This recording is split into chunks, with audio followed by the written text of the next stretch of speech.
Hello guys, welcome to another video. তো আজকে বানিয়ে নিয়ে চলুন চিকেন চাপ। তো প্রথমে চিকেন চাপ বানানোর জন্য চিকেনটাকে ভালো করে পরিষ্কার করে নিয়েছি এবং তারপরে আমি আস্তে আস্তে দই, পেঁয়াজ বাটা, আদা বাটা, রসুন বাটা, কাঁচা লঙ্কা বাটা দিয়ে ভালো করে মিক্সড করে নিচ্ছি। তারপরে কাজু বাদাম বাটা এর মধ্যে দিয়ে দিলাম।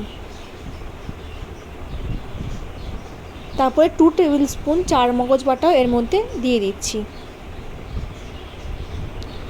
ওপর থেকে হলুদ গুঁড়ো, লাল লঙ্কার গুঁড়ো, কাশ্মীরি লঙ্কার গুঁড়ো এবং রোস্টেড বেসন দিয়ে 2 টেবিল স্পুন কেওড়া জল এবং 2 টেবিল স্পুন গোলাপ জল এবং 1 ফোঁটা মিঠা আতর দিয়ে ভালো করে মিক্সড করে নিলাম। 2 ঘন্টার মতো ম্যারিনেট করে রাখার পর তাওয়াইতে তেল গরম করে আমি চিকেনগুলো এবার আস্তে আস্তে করে দিলাম ভাজার জন্য।